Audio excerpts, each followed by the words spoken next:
Oke, semuanya selamat siang. Perkenalkan, nama saya Laras Wasprapita dari FVB Media Asia. Di sini kita dihadiri oleh dua speakers kita yang sangat keren. Satu, Dean Benitez, CBO dari Roxy. Roxy adalah platform berbasis blockchain yang bertujuan untuk membantu meningkatkan nilai ekonomi, ekosistem mitigasi emisi, dengan menjembatani akses terhadap hak beli karbon kredit yang terverifikasi. Nah, di sini juga Din merupakan lulusan dari jurnalisme di Arizona State University. Dia juga memiliki interest di bidang musik dengan band Weekend by Evidence sebagai vokalis. Wait, kaosnya udah dipakai tuh kayaknya. Oke. Din sebelumnya juga pernah berkarir sebagai VP Corporate Communication di Melcor Group Indonesia. Speaker kedua ada dari kakak tercantik kita, Kak Dori, co-founder dari Kolak. Kolak merupakan mutual aid platform berbasis komunitas pertama di Indonesia untuk kesehatan dan kehidupan. Di sini Kak Dori juga keren banget nih. Selain sebagai caretaker di Kolak Foundation, Kak Dori juga lulusan digital marketing dari SOU Academy dan juga University Erudition di IUMW and IPU Kuala Lumpur. Kak Dori juga ngebangun karirnya dari scratch ya Kak, keren banget nih. Pernah bekerja di Le Minerale, Nissin Food Indonesia, Indo Premier, Indo Food Product, EduTech, Cakap.com, Digital Insurance Channel juga. Oke, semuanya dipersilakan dulu. Ada Kak Din, say hi buat teman-teman di sini sama Kak Dori.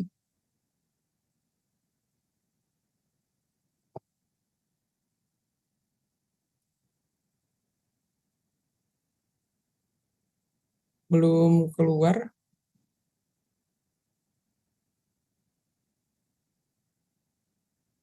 Oke, mungkin ada kendala teknis sejenak. Mungkin Kak Dori dulu, say hi, bisa? Alright, thank you Mbak Laras for introducing. Hello everyone, makasih udah kasih kesempatan buat aku bisa join Holdfast di tahun ini. Kenalin nama aku Dori, panggil aja Dori kalau nama lengkapnya agak susah di spellnya. Aku dari Kolak Foundation, as a co-founder, juga COO. Terus nanti aku bakal ngisi about smart contract for the social impact. Previous background, I work in digital insurance company di SCBD Sekwis. Kalau teman-teman tahu, dia persis banget seberangnya GBK. Wah, tetangga tuh. Terus habis itu dulu kerja di EduTech juga, Cakap.com, dan hold some of projects. Terus kenapa bisa ke Web3? Jadi dulu tuh karena tahu Bitcoin tahun 2013, karena udah mulai hand-on working on SEO, search engine optimization. Jadi dulu suka main di bersosial.com. Jadi pertama kali Bitcoin dari situ 2013. Tapi baru entry-nya itu 2014-2015 kalau nggak salah sih. Terus ini tahun ini baru bukan tahun ini sih, tahun lalu sih baru mulai benar-benar working on project gitu. Terjun di Web3 ya, langsung. Benar, kalau dulu tuh kan ya udah cuman buat diri sendiri gitu kan, tapi eventually akhirnya build the project sih. Keren. Oke, hai Kadin, udah aman? Unmute bro. Iya, siap. Udah dong. Oh iya. Udah dong. Hai semuanya, selamat siang. Thank you Foxfest, CoinFox, Utopia. Thank you Kak Laras yang sudah menjadi moderator. Selamat siang Kak Dori, kita tetanggaan kantornya tapi belum pernah kenalan, ketemu di sini. Selamat siang teman-teman yang udah ikutan hadir. Thanks for making the time. Terima kasih sudah meluangkan waktunya untuk hadir. Nama saya Dean Benitez. Saya saat ini adalah Chief Business Officer di Roxy, Rantai Oksigen Indonesia. Kami develop teknologi berbasis blockchain yang punya sole purpose untuk lingkungan, untuk pelestarian lingkungan. In short, that's what it is. Gitu. Background-nya agak jauh ya, ditarik belakang tadi sebelah. Saya sempat menghabiskan sekitar 17 tahun lah ya, jadi jurnalis gitu. Terus went into the corporate world.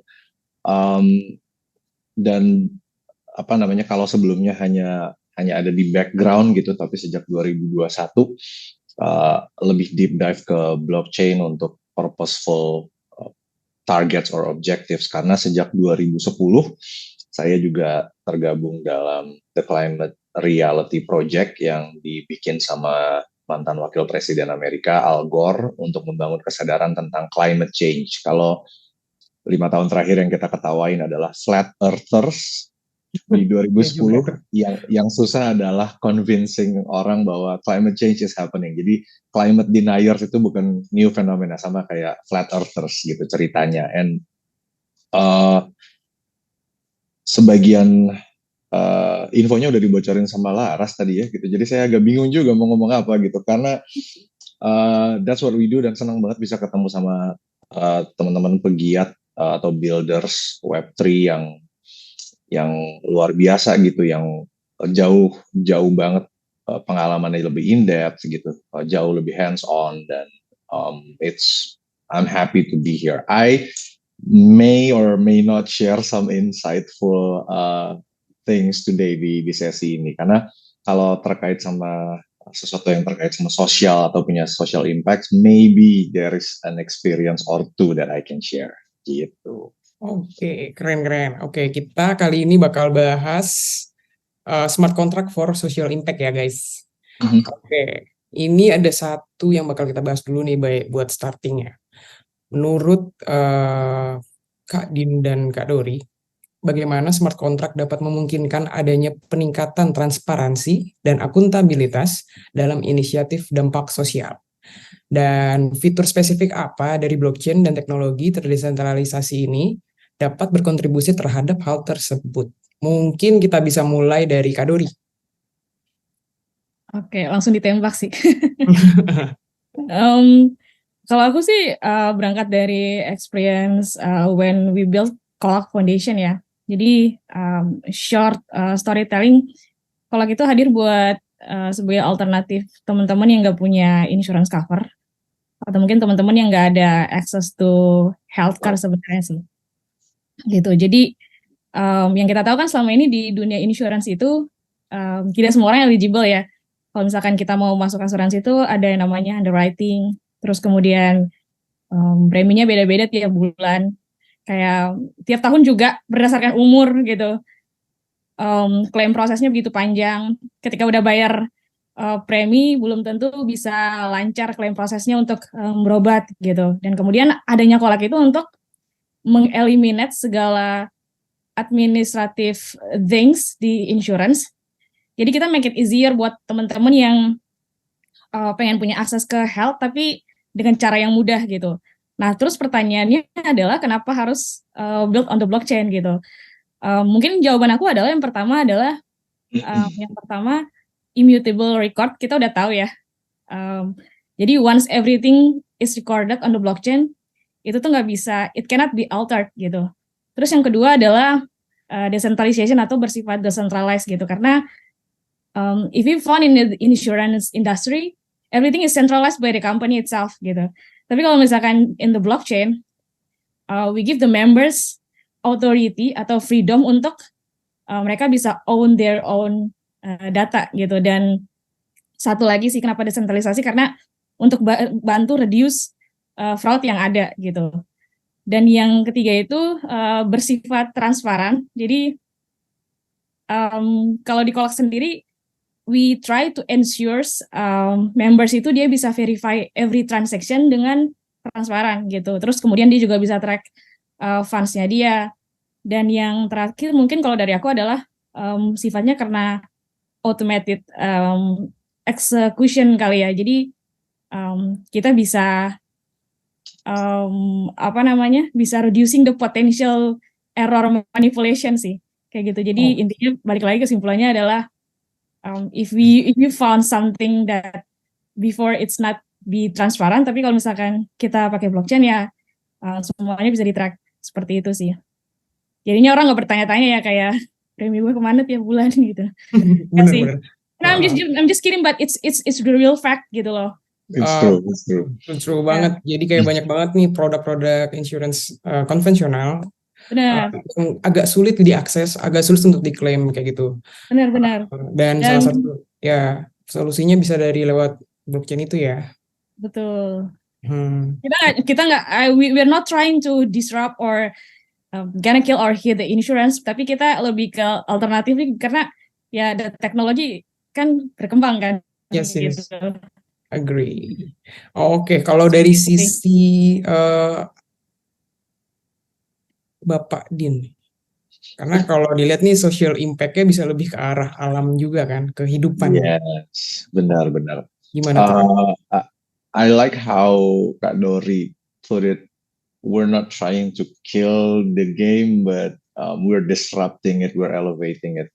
Itu setuju. Makanya tadi di awal gue sempat bilang I really admire a lot of younger people gitu, a lot of new industry wave gitu, karena itu bisa bikin banyak hal yang kesannya disrupsi gitu, kesannya disrupting the system, tapi sebenarnya enggak, it's reshaping it gitu, it's elevating it. Kalau dari sisi rantai oksigen Indonesia misalnya, karena kami adalah bagian dari holding grupnya Melfor Group Indonesia, dan fokusnya adalah pengembangan carbon credit projects atau nature-based solutions. Dua hal yang paling penting adalah trustworthiness sama social impact gitu. Kita tahu walaupun Presiden meresmikan adanya bursa karbon, tapi apalah mekaniknya? Apa yang kita tahu? Apa trustworthiness elements-nya gitu? Di mana traceability-nya?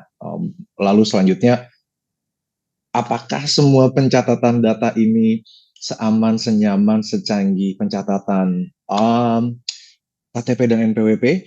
Kan ini pertanyaan-pertanyaan orang Indonesia ya gitu, dan terlebih untuk orang-orang atau bisnis yang ada di bidang lingkungan, secara spesifik di bidang carbon credit, wah sakit kepalanya 2 kali. Flat earthers is one thing, man. Climate deniers is one thing. Carbon credit, what animal is this gitu. Ini sebuah sains yang beda lagi.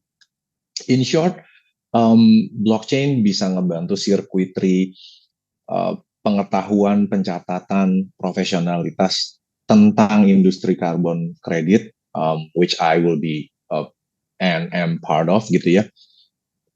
Immutability-nya tadi udah disebutin sama Kak Dori bahwa ini akan membuat assurance, akan membuat trustworthiness karena nggak manipulated, nggak koruptif lah gitu ya, big data manajemennya gitu. Jadi valuasinya pun terjamin, lalu bisa di-trace nih setiap transaksinya.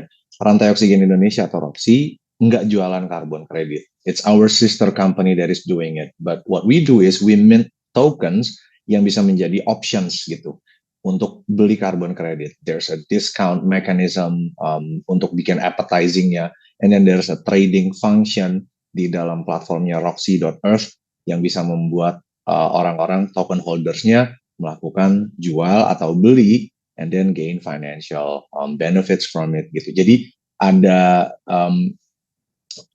automation dari smart contracts yang bisa menyederhanakan, membuat circuitry prosesnya jadi lebih menarik mungkin ya, lebih ringkas gitu kan, karena udah ada di Web3 gitu. Leveraging smart contracts ini punya potensi yang bagus buat social impact, karena setiap carbon project atau setiap area hutan yang akan difokuskan legalitasnya untuk bisa menyerap emisi harus punya dampak sama komunitas, societies, masyarakat yang tinggal di sekitar atau di dalamnya.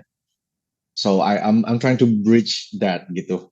Semoga teman-teman bisa jadi lebih kebayang gitu. Buat apa kita protek hutan, nggak nebang-nebang pohon, tapi kita di sini di sekitar atau di dalam hutan tuh masyarakat yang tinggal di pinggir-pinggir hutan, apa impactnya? Nah, carbon projects untuk dapat verifikasi harus punya impactful traces kepada society gitu. Jadi big data management ini, pencatatan ini, trustworthiness tadi gitu ya, sama social impacts-nya in our field helpful banget gitu untuk membuat sebuah sistem pencatatan yang bonafide, because we're dealing juga sama perdagangan. Money is involved, sama kayak insurance gitu kan. When money is involved, you have to show trustworthiness gitu and how the system works gitu. Oke, jadi malah fitur dari teknologi ini pun, blockchain ini pun bisa menjadi solusi untuk beberapa produk lain yang udah ada ya, yang sebelum on-chain sebenarnya. Jadi kayak mungkin kita bisa jadi eh, fasilitas lebih baik, audiens juga, teman-teman masyarakat Indonesia juga dapat benefit lebih baik lagi, kehidupan juga udah jadi lebih layak kayak gitu. Oke, terima kasih, keren banget jawaban-jawabannya. Terus yang kedua itu ada pertanyaan lagi nih, bisa nggak Kak Din atau Kak Dori memberikan contoh keberhasilan penerapan smart contract nih untuk menciptakan social impact tersebut yang tadi sempat dijelaskan. Nah, termasuk contohnya gimana sih kita bisa meningkatkan efektivitas sama efisiensi lewat teknologi blockchain ini untuk upaya kemanusiaan tersebut sendiri. Oke, mungkin bisa mulai lagi dari Kak Dori. Saya mulai melihat ada pola di sini ya Kak Dori ya. Jadi biar tektokannya enak gitu. Iya. Ada Kak Dori, ada Kak Jadi Din. abis Mas Din, Mas Din aku gitu. Iya. Nanti Jadi kita kayaknya switch lagi. tergantung urutan pembicara di layarnya Laras. Atau kita roulette ya nanti ya. Oke, boleh. Mungkin sebelum aku kasih study case-nya si Kolak, jadi sebenarnya itu kalau Kolak sendiri kan berangkat karena I work previously in the insurance industry juga kan. Terus abis itu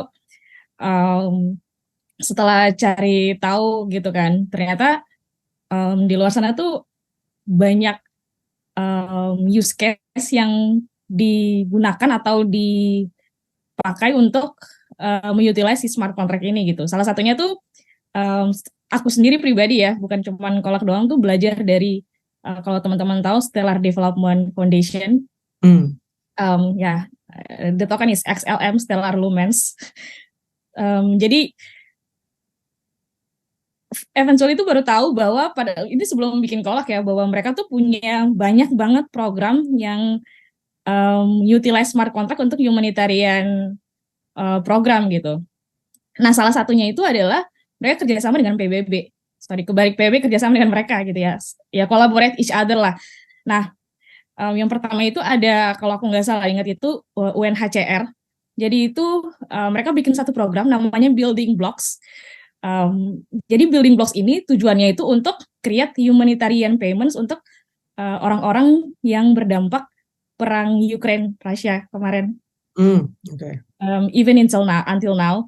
Jadi Building Blocks ini tujuannya adalah untuk memberikan mereka financial aid dalam bentuk USDC. Karena kan ada USDC juga ada di dalam ekosistemnya Stellar kan. Terus kemudian si USDC ini, jadi mereka tuh bisa transaksi lewat mobile phones-nya mereka, orang-orang yang terkena impact ini gitu. Dan mereka bisa receive fund, kemudian fund itu bisa ditukar dengan local currency di manapun gitu. Jadi kayak si PBB ini try untuk provide the place, jadi orang-orang itu bisa terima financial aid gitu. Karena kan waktu itu karena ada perang lah apa segala macam kan, dan kayak institusional kayak banking gitu kan, maksudnya nggak mungkin beroperasi setiap saat gitu kan dengan keadaan yang seperti itu gitu.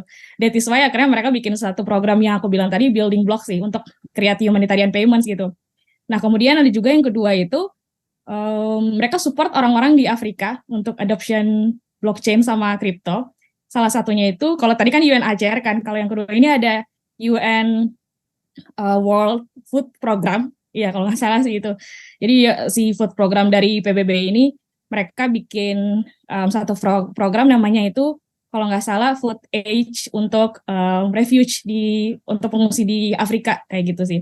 Jadi lewat bantuan dari si USDC dan XLM ini bisa membelikan makanan-makanan untuk orang-orang yang ada di Afrika kayak gitu.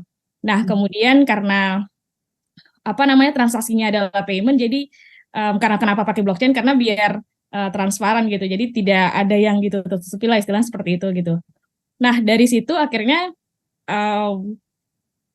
kita we think that we can create something for health itu dari Kolak gitu. Karena berangkat juga dari kita lihat penetrasi health ya di Indonesia atau Southeast Asia gitu kan.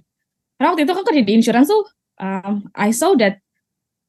Jadi sebenarnya kan gini, kita tuh selalu tahu kalau misalkan negara-negara maju kayak di Eropa atau US atau mungkin ya di luar Indonesia, di luar Southeast Asia gitu kan, negara-negara maju itu mereka punya akses health yang tercover baik gitu loh, atau akses ke insurance yang tercover baik, tapi eventually kalau misalkan teman-teman buka di websitenya OECD country, itu tuh cuman sekitar 4% yang tercover di Southeast Asia dan 9% di negara-negara OECD. Jadi negara-negara OECD, non-OECD itu kan kayak kita kan negara-negara berkembang gitu kan, kayak salah satunya adalah Indonesia gitu.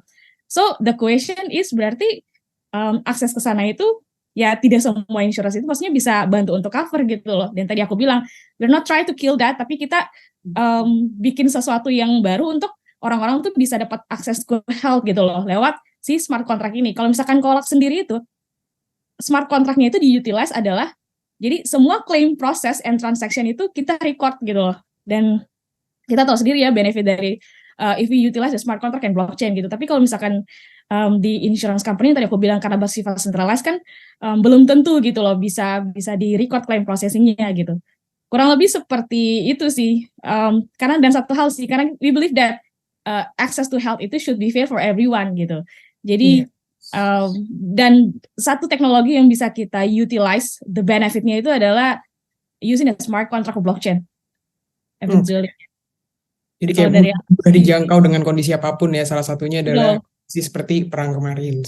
Dan mungkin jawabannya yang lain adalah karena bisa aksesnya bisa globally ya. Because if we use kalau misalkan di insurance company kan bisa terbatas dengan regional atau negara. Because using the local currency gitu kan. Sedangkan kalau misalkan we use the smart contract, bisa aja kita pakai stablecoin, USDT, USDC gitu untuk transaksinya gitu. Dan semua orang tuh, ya everyone can connect over the world gitu. Yes. Untuk mau bantu satu sama lain gitu loh. Contohnya yang tadi aku bilang si kasus Ukraine ini. Gitu sih. Oke. Nah, kalau jawaban dari Kak Din gimana nih? Kira-kira ada apa lagi nih contoh yang bisa kita pelajari juga gitu? Mungkin ada beberapa yang I can help share, ada beberapa yang gue bisa coba share gitu. Yang pertama, dia nggak hanya sebuah smart contract atau sebuah blockchain arsitektur gitu, sebuah arsitektur blockchain pasti punya valuasi gitu, pasti punya dampak dan ada money trail yang terlibat gitu. Kalau I'm gonna give like 3 examples real short. Di Amerika ada platform yang namanya Agora yang ngebantu proses demokrasi atau election. Ini kan setelah dua presiden Amerika yang sekarang sama yang kemarin, negara besar itu tuh lagi di shake up gitu sama trustworthiness sistem pemilunya bahkan ya gitu ya. Nah Agora itu bisa misalnya develop blockchain based voting systems gitu. Jadi ini salah satu opsi yang contohnya dia pasti punya social impact. Kenapa? Social issues atau welfare issues gitu atau dampak kemanusiaan itu sangat politis gitu. Agak reminder ya ke Indonesia, ke negara berkembang. Yang negara maju aja masih butuh sistem yang canggih. Masa kita nggak pakai blockchain pemilunya? Gitu kan misalnya contohnya gitu kan. Ya kan? Oke. Di mana merging KTP dan NPWP, saya harus bawa ini karena tadinya deadline-nya adalah udah deket terus diundur lagi sampai somewhere in 2024. Sangat politis gitu. Karena ada swing voters, ada new voters, first time voters yang jadi fokus pemilu. Ini salah satu contoh bisa jadi sukses, bisa jadi blunder gitu untuk sebuah negara punya dampak sosial.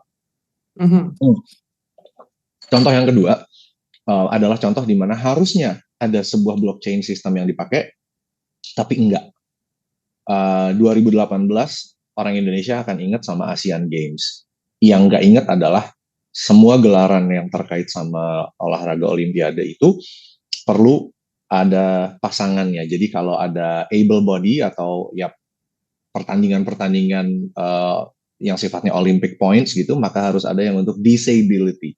Saya adalah bagian dari panitia ASEAN Para Games untuk disabilitas di 2018. 43 negara, ratusan atlet, semuanya disabilitas, mulai dari disleksia, Down syndrome, sampai body physical disabilities gitu ya. Semuanya punya requirements yang detail tentang apa yang mereka butuhkan. wheelchair ternyata ada berbagai jenis di dunia ini kawan-kawan. Ada yang cuma butuh pakai satu jari operasionalnya, ada yang bisa buat racing, ada yang bisa buat basketball competition. Ada segitu banyak kerumitan, tapi karena ada banyak keterbatasan waktu itu secara waktu, secara pendanaan pemerintah, truth be told gitu.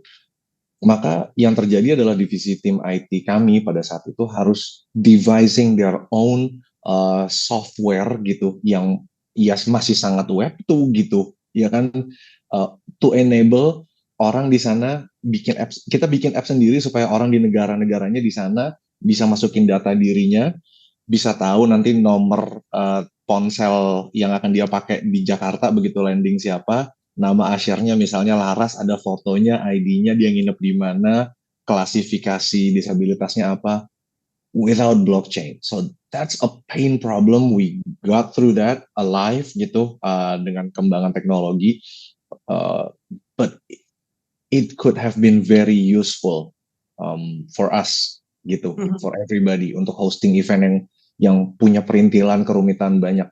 Because money is involved, sponsorship is involved, penerbangan, imigrasi, ada banyak aspeknya gitu, asuransi gitu. Each and every athlete itu harus di insurance kan gitu, harus di insure perjalanannya, travelnya, even wheelchairs-nya gitu. Ada banyak kerumitan. Nah, ini makanya ini contoh kedua nih gitu, bahwa it already happened, we did not have it back then. Kami nggak punya fasilitas atau ability untuk ngembangin blockchain sistem lebih mumpuni waktu itu gitu, where it should have gitu loh, karena ada social impacts. Dan kalau untuk Roxy sendiri, ada mekanisme di dalam blockchain arsitektur kami bersama holding group, di mana setiap tokennya Roxy itu punya tokenomics, punya valuasi yang terkait dengan carbon credits yang di-develop sama sister company, seperti tadi sempat saya bocorin nih gitu di depan. Sehingga ada mekanisme yang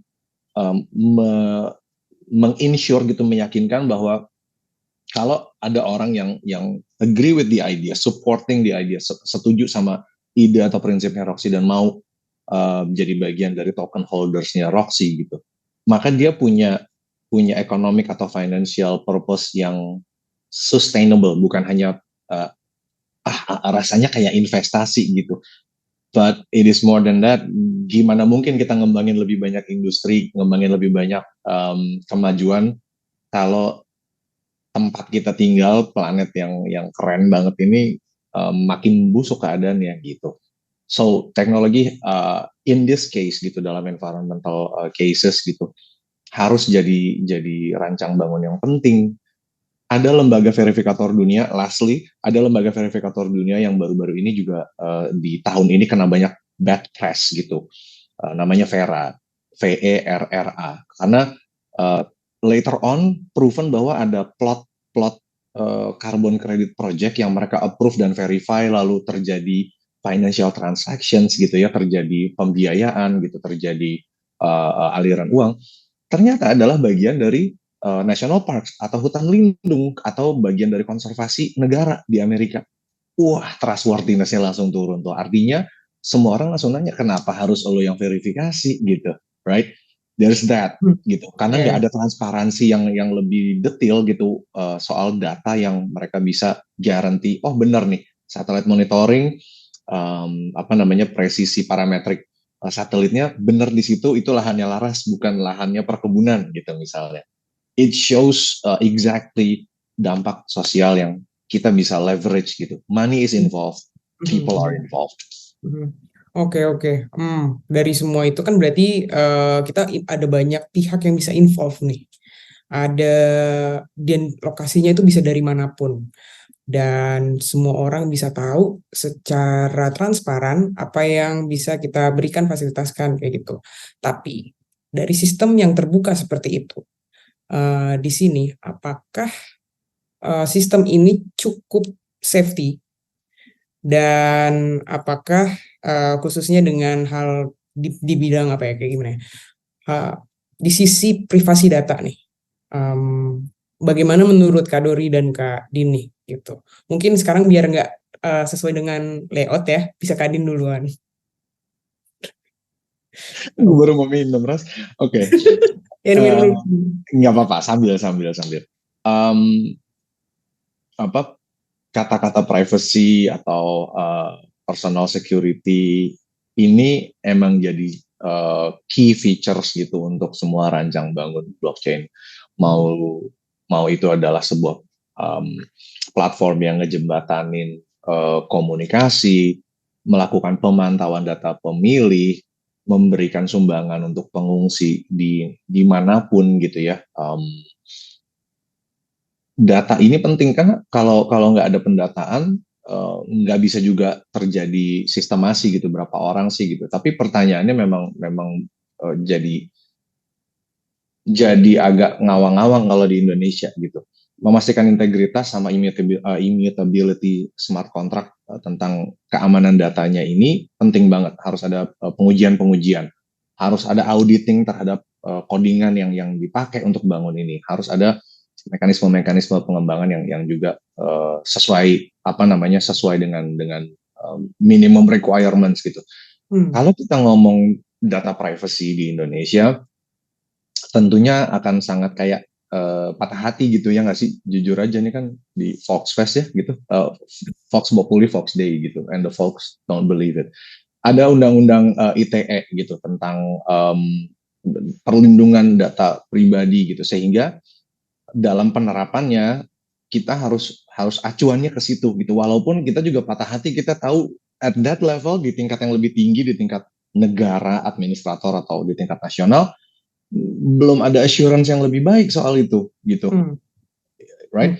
Misalnya makanya if I may share gitu, kalau di kami di Rantai Oksigen Indonesia, what we do is ada legal partner yang memproses dan memverifikasi data para token holdernya Roxy. We don't keep the data. That's too much responsibility in our hands, too much liability on that note gitu. Misalnya, sehingga ada trustworthiness tadi dan datanya nggak dikumpulin. The data is mirrored into data Dukcapil gitu. Oke. Misalnya Laras sign up, Laras sign up, benar nggak sih nomor KTP-nya ini? Oh iya benar. And then that's it.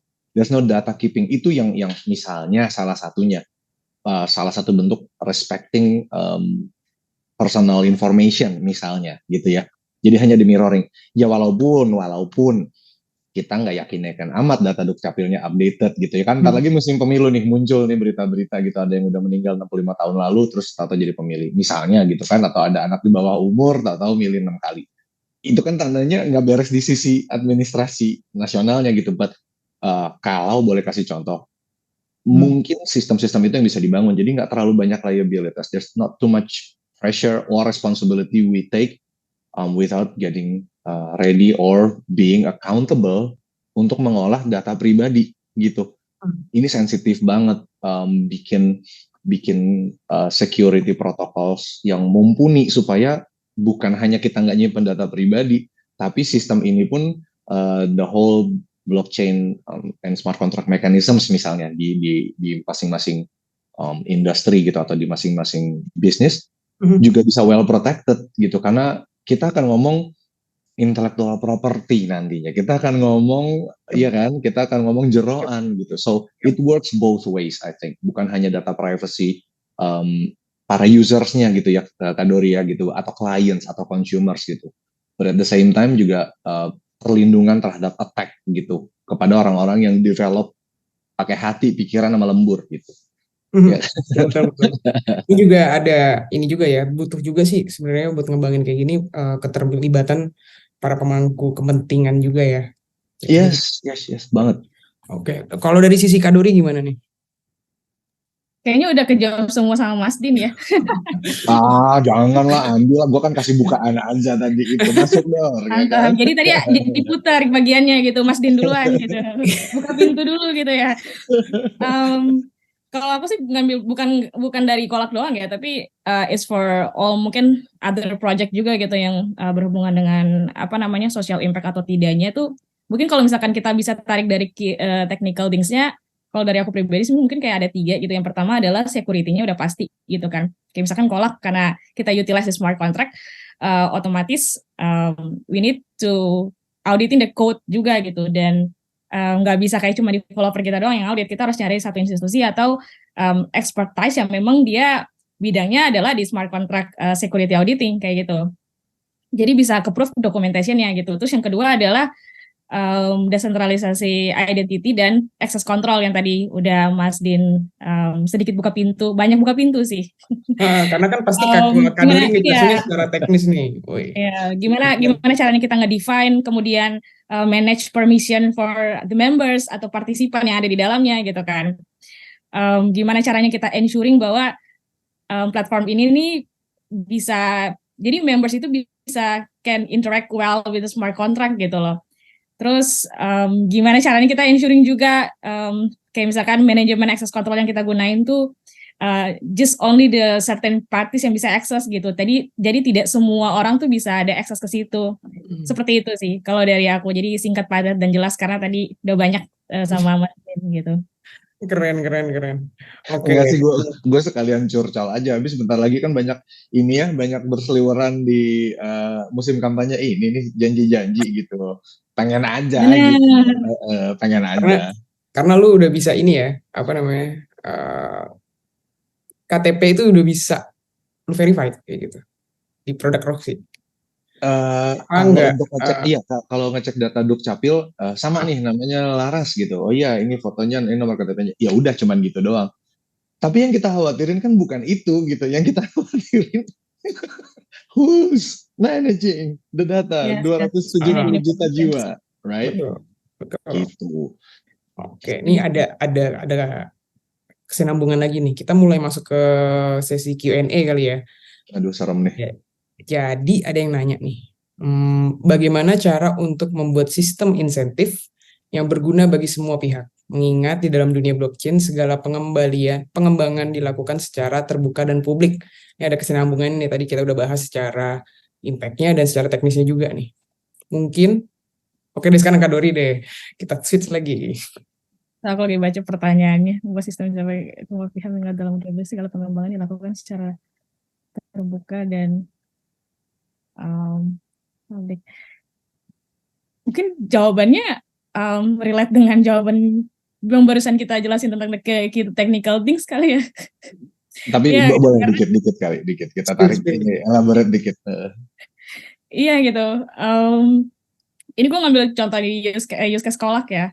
Jadi the first time pas kita build itu tuh we found the same question juga gitu loh, kayak gimana sih untuk ngeyakinin user di luar sana kalau misalkan ini tuh secure, kemudian ini tuh baik menggunakan blockchain gitu, karena tidak semua orang crypto savvy, tidak semua orang Web3 savvy, tidak semua orang digital savvy gitu kan. Dan untuk nge-convincing orang di dunia yang adoption ini bukan sangat sedikit ya, rada susah gitu kan.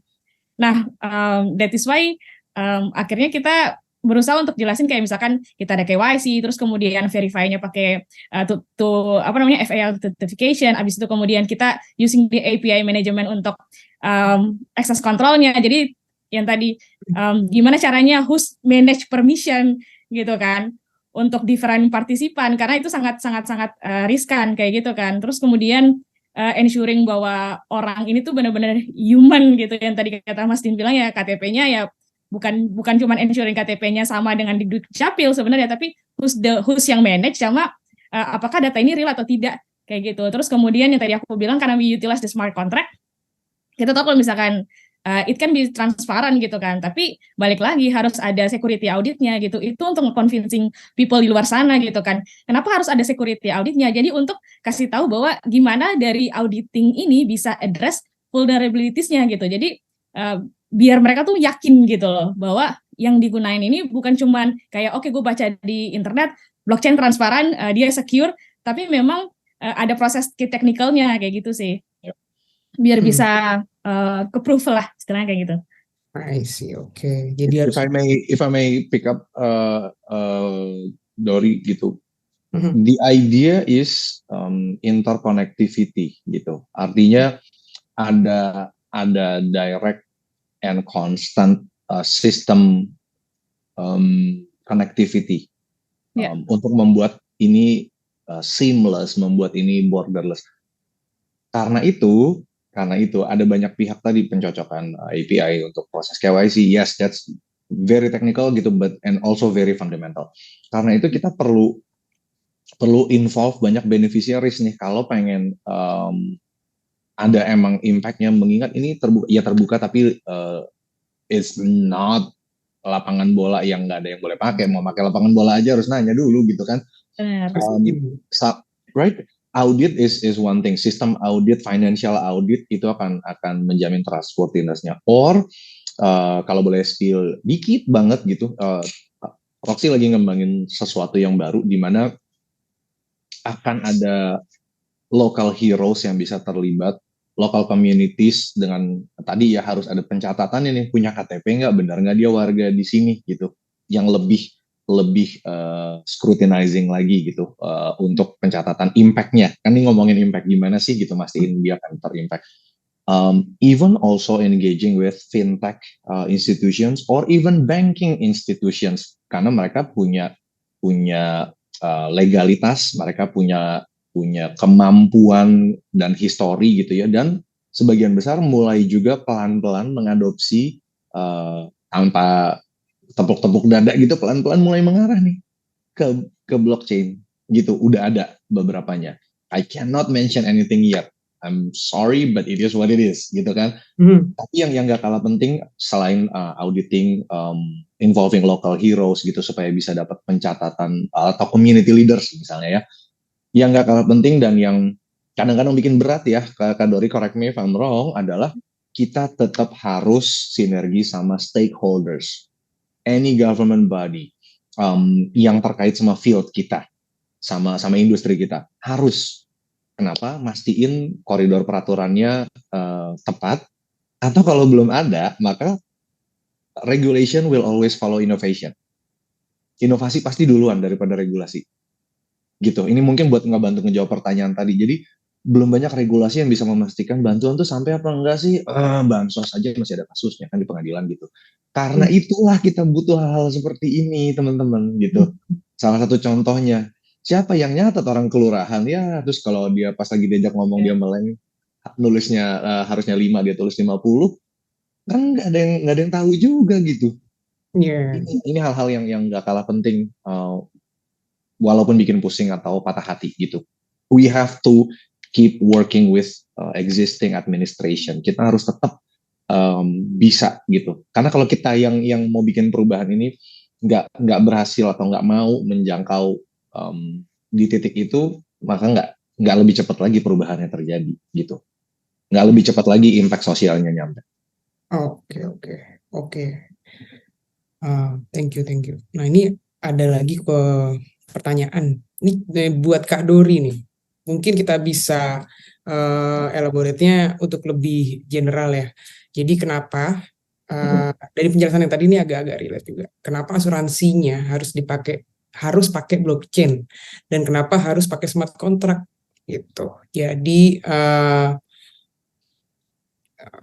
terus ada yang pertanyaan kedua tuh, apakah Kolak merilis token juga dan dibuat secara trade secara publik? Kenapa? Dan point of view-nya dia bilang I don't see the use case, katanya gitu. Mungkin Kak Dori bisa elaborate?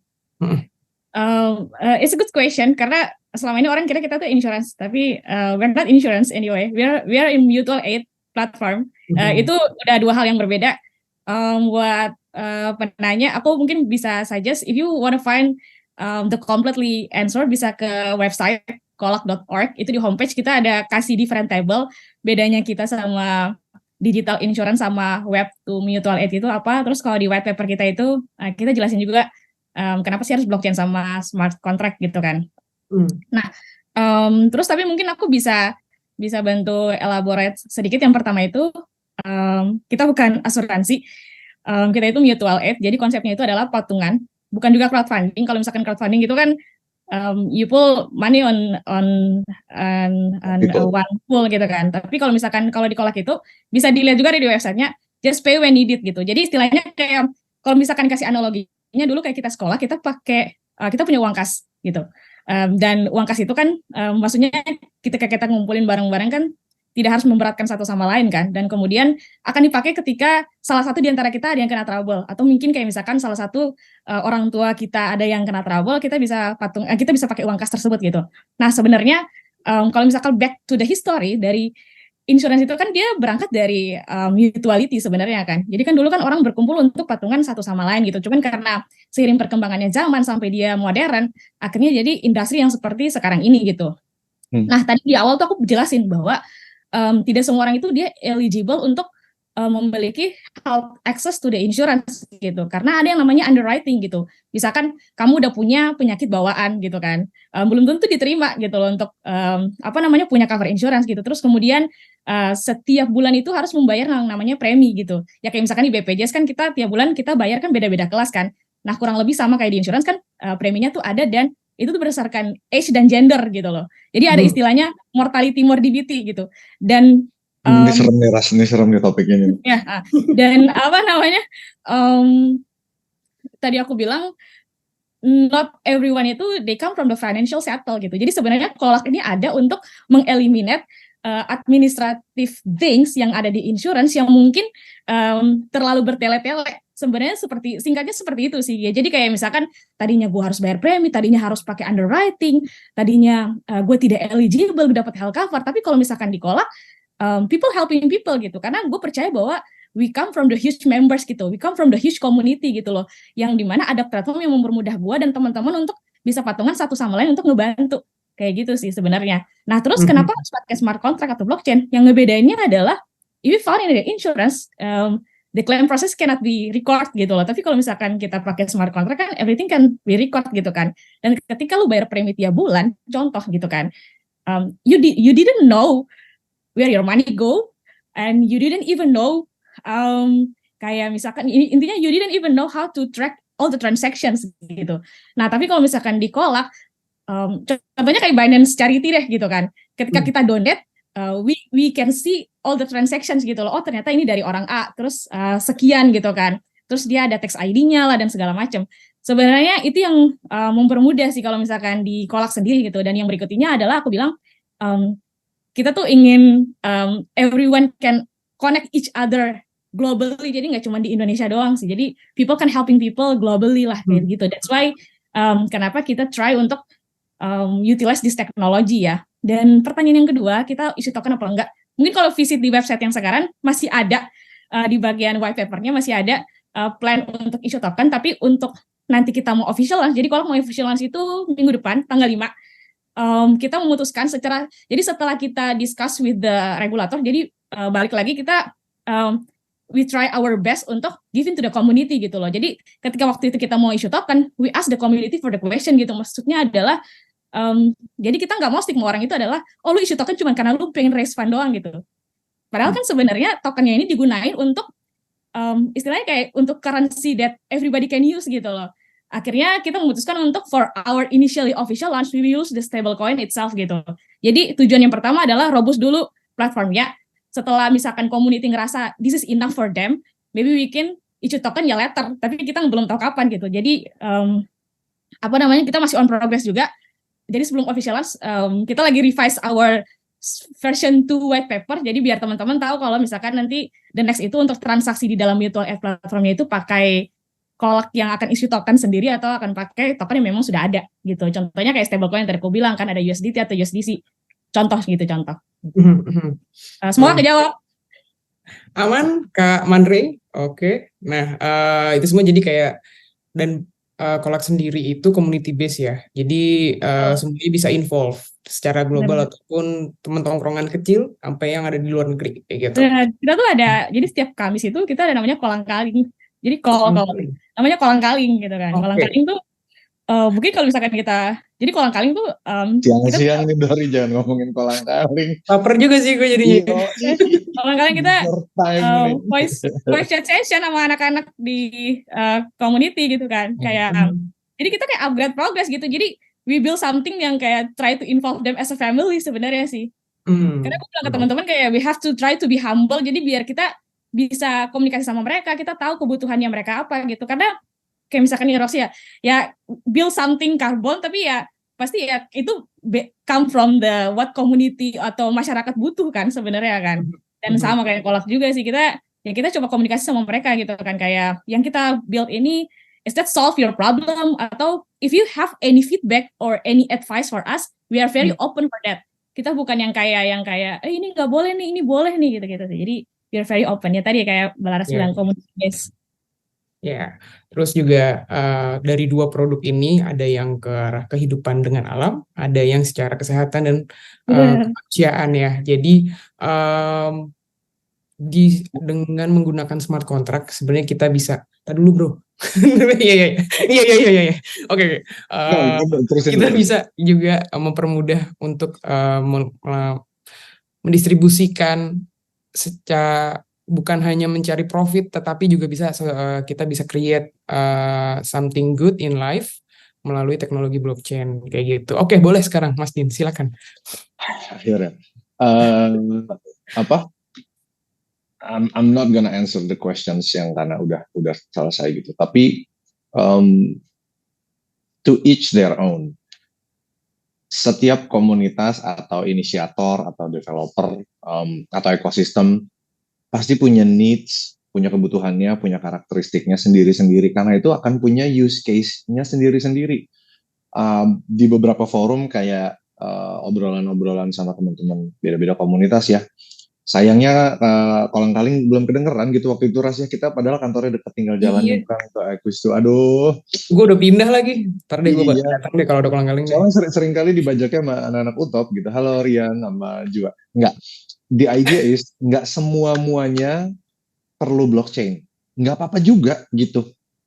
Cari tahu needs-nya apa, karena itu ketemu lah sama berbagai jenis ekosistem. Mainlah yang jauh kalau kata orang dulu, ya kan? Jadi sampai Bali ya, sampai Bali. Jangan mau Kadori itu bujukan pertama biasanya gitu tuh. Pertama ke Bali yuk Kak, lama-lama kolam pindah gitu nih. Cari use case-nya, cari tahu needs-nya apa. Do you actually need to use that? Who are you convincing? Who are your clients? What are your pain problems? Gitu. Karena akan subjektif banget kok, dari menurut pendapat gue kayaknya belum perlu. Ya nggak apa-apa juga if you think so gitu kan. Or kalau komunitas atau needs-nya atau market-nya ternyata emang beda gitu karakteristiknya, and that's the beauty of it. Gue cuma mau nambahin itu doang, and that's the beauty of it. Nggak semuanya perlu, but when you need blockchain atau features dari smart contract, then you need one. Tapi akan sangat-sangat customized, akan sangat-sangat bespoke gitu, karena setiap industri, pelakunya, jenis struktur usahanya, legalitasnya, aim-nya gitu, visinya, misinya, pain problems-nya pasti beda-beda, man. Gitu. And that's the beauty of it. It can be used untuk semua kasus yang beda-beda. Enggak juga nggak apa-apa. That's it. That's all I'm trying to say. Oke, keren banget sih. Solid. Oke. Nah, ini ada pertanyaan terakhir. Mungkin yang bener loh, terakhir nih ya, janji ya. Sebenarnya gue ada lagi sih pribadi, tapi ya ini dulu aja yang di Q&A ya.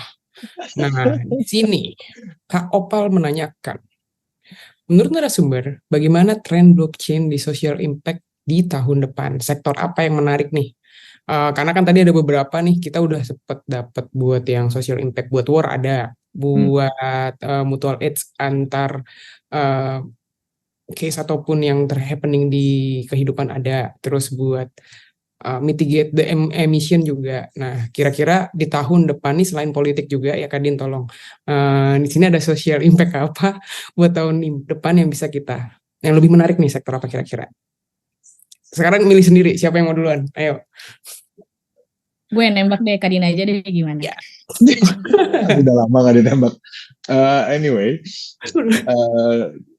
gue tetap percaya bahwa sektor politik akan menarik karena you have to follow the money, right? Indonesia akan pemilu, Amerika juga akan pemilu. Jadi kalau mau buat social impact, mau bikin project yang apa namanya, idealisnya ada, impactfulness-nya tinggi gitu ya, trustworthiness-nya segala macam, lu pengen ini jadi sesuatu yang legit, it can be yours gitu. Itu bisa jadi salah satu pilihan, bukan satu-satunya. Karena ini lagi terjadi di beberapa negara kan pemilunya agak barengan gitu. Nggak harus tentang politiknya, data votersnya, right? Gitu untuk verifikasi. Katanya ada 16 orang di sini 15 nih, gitu. Misalnya gitu. Misalnya ini kan use case yang gampang aja. Terus I don't know, ini kan namanya prediksi ya. Kita harus ngelihat apa yang terjadi gitu. Tapi kalau dari climate change policies secara global, isu social welfare apapun aspeknya, kita mau ngomongin asuransi, kita mau ngomongin bantuan sosial, bantuan kemanusiaan, ini tetap bisa jadi tren tanda kutip ya. Gue jujur agak risih pakai kata tren gitu, karena tren itu satu, it's very industrial driven sebenarnya, bisa diciptakan, pasar bisa diciptakan. Iya, katanya efek rumah kaca gitu kan. Pasar tuh bisa dibikin gitu, dan ya kebanyakan pasar ini bikinan memang kan.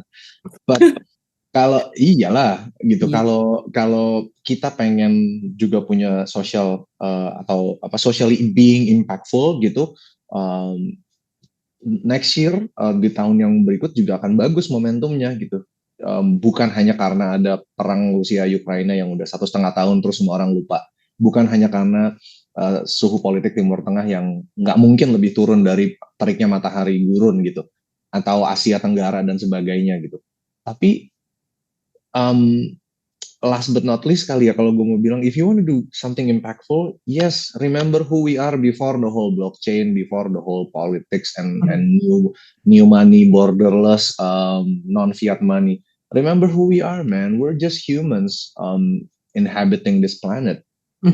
Social issues akan jadi aspeknya gitu. Dari sisi climate, minggu depan akan ada konferensi tingkat tinggi perubahan iklim di Dubai pula, kota yang cuma hujannya bulan Februari gitu.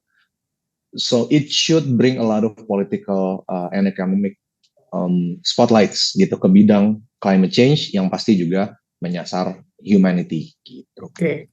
Sebelum Kak Dori, ya walaupun ya memang sih politik banget tahun depan, tapi agak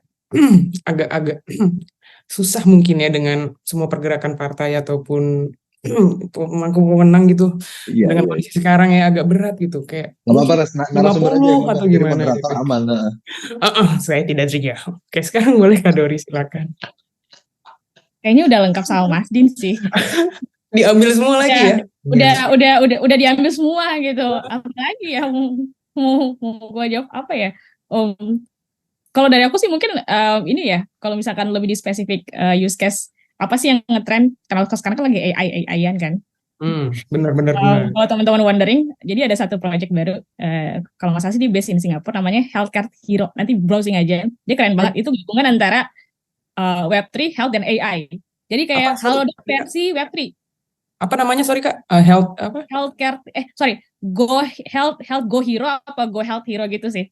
Go Health Hero. Go Health Hero, kalau nggak salah Go Health Hero sih. Jadi itu gabungan antara health, bukan asuransi ya, tapi itu gabungan antara health, AI, sama satu lagi yang tadi aku bilang Web3 gitu. Jadi kayak Halodoc versi di Web3-Web3-an lah istilahnya kayak gitu. Jadi ada teleconsultation, terus kemudian mereka juga bantu buat mental health gitu. Karena kayak mereka mikir the mental health is one of the things ya. Mungkin kalau di Kola kan fokusnya lebih kayak untuk penyakit kritis ya.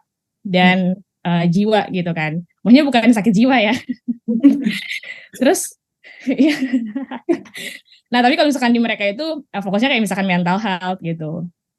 Gitu-gitu sih. Terus yang tadi aku bilang telekonsultasi, beli obat udah nggak perlu keluar lagi tapi bisa datang gitu. Terus dia using AI system untuk konsultasi gitu. Jadi intinya gabungan Halodoc versi modernnya lah, versi Web3 gitu. Tapi ada apa namanya? Ada bumbu-bumbu AI-nya sih. Jadi nggak cuma pakai ChatGPT doang. Jadi sekarang AI-nya berguna gitu. Iya. Oke, itu juga sempat ada ini sih, bukan cuma di Singapura, sebenarnya ada, atau ini mungkin brandnya belum bisa gue share, tapi ada dengar ada satu produk yang bakal aktif di Indonesia tahun depan atau 2025. Itu yang seperti Go Health Hero. Ada, jadi bisa konsultasi secara kesehatan internis ataupun psikologis, itu berbasis Web3 dan AI. Tapi mungkin ya itu balik lagi regulasi, dan kita kan memang di Indonesia ada persatuan kedokteran gitu ya. atau apa gitu. Nah, itu mesti kita cari tahu Kata lagi. dokter Indonesia. Mohon maaf, Pak. Nanti Oke. marah nih kalau ada dokter yang ikut nih. Maaf, Pak Dokter, Bu Dokter, kalau ada yang di sini, mohon maaf banget nih. Oke. Jadi kayaknya sih bakal hadir juga tuh di Indonesia. Semoga ya. Jadi kita semua bisa lebih baik lagi. Nah, jamnya udah durasi nih katanya. Tapi kesimpulannya mungkin di Web3 ataupun dengan menggunakan smart contract, semua sektor termasuk kemanusiaan ataupun lingkungan itu bisa juga disupport, dan itu mempermudah semua orang untuk bisa mendapatkan benefitnya atau berbagi kebaikan seperti itu ya, kakak-kakak Brodin dan Kak Dori. Oke, nah ini kebetulan kan salah satu speaker kita penyanyi ya. Kira-kira bisa kali ini di closingnya tuh biasanya kan baku banget ya. Di closingnya pakai musik kali, boleh kali. Kak Dori mau nyanyi? Ih, keren. Mas Din kayaknya hebat nih. Ben papan atas mah. Mending Mbak Laras aja yang nyanyi gimana daripada kita lempar-lempar. Nanti bubar semua nih kalau. Tapi nanti gue disangka ini lagi shameless promotion, nggak apa-apa lah ya hari Minggu ini gitu. Ya kan? Ini bebas, iya nggak? Kata kan YouTube tuh Web3 bebas. Gitu. Iya kan, social impact gitu. Good. By the way, benar yang tadi Kak Dori bilang, mental health issues sama AI sama health issues in general tuh, I quite agree, itu akan jadi salah satu aspek yang bisa diindustrialisasi gitu. Itu sama tuh, mental health denier sama aja sama flat earthers tuh. That's my statement, right? If any of you is offended, then you should go check on your ego.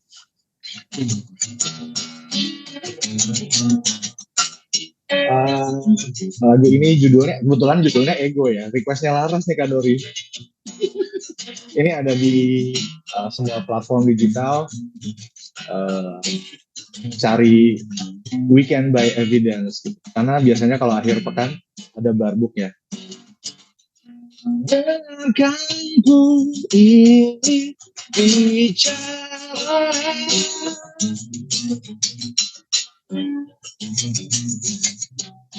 tentang apa yang ku rasakan. Ada Beta nih di chat, nyanyi dong Bet.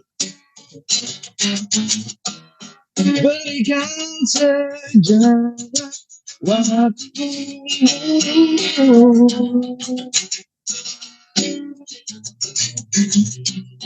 agar lebih mengenali aku.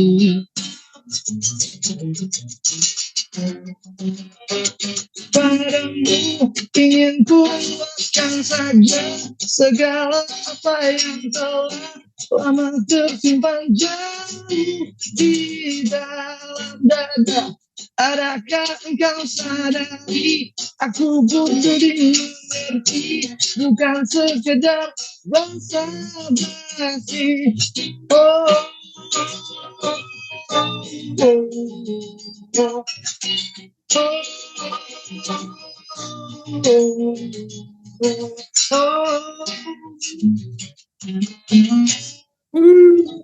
Terima kasih Bapak Din. Oke, kita tutup mungkin dari tadi udah ada closing statement dari Kak Din, mungkin ada closing statement dari Kak Dori sebelum kita akhiri sesi ini. Oh, itu closing statement saya bersama deh, silakan Kak Dori. Udah tadi, ya gue udah bilang udah. Silakan Kak Dori. Apa ya closing statementnya? Bingung juga. Mungkin kalau dari aku ya, if you wanna build something, buat ini kayak ya buat attendees aja kali ya, if you wanna build something, just go ahead, tapi make sure that it can be impact for around you, specifically for social impacts gitu kan. Dan make sure juga kalau misalkan bukan karena FOMO atau bukan karena mau halving terus tiba-tiba bikin project. Halving, like jadi kejar bull run. Jadi make sure ensure kalau memang itu yang dibutuhkan gitu. Dan coming from the personal experience ya, misalkan kayak misalkan contoh aku karena di health gitu kan gitu, mungkin teman-teman yang lain karena misalkan kayak yang di Go Health Hero itu ya karena mereka ngelihat mental health itu menjadi salah satu isu yang penting gitu. Jadi make sure kalau memang itu ada impact-nya sih. kayak gitu. Dan yang terakhir closing statement ini sih keren sih Volfax 2023. Yoi, Oke. thank you Fox I'm Fest. really Thank you, grateful kan guys. meet Mbak Laras sama Mas Din. Akhirnya aku tahu gitu. Jadi ternyata di social impact tuh ada juga Roxy gitu kan yang fokusnya di karbon. Terus kemudian Kantornya tetanggaan. MS with Mbak Laras background and stuff gitu. Mhm. Keren sih. Mungkin kita sebenarnya pengen buat kenalan, kemarin udah dikasih nomornya sama Albi, cuman belum gue chat. Nanti gue chat ya. Kita ngobrol lebih lanjut. Oke, sebelum Bali kita ya gitu ya. kenapa ke Bali dong? Bali Kita gitu. bikin sesuatu di sini enak banget bikin eko-ekoan gitu ya. Baiklah. Oke. Nah, sebelum kita tutup, di sini teman-teman semua yang hadir, semuanya gue sampaikan lagi, ada hadiah utama jalan-jalan ke Korea bareng Bitget dan 100 USDT untuk 10 orang pemenang. Ada juga kode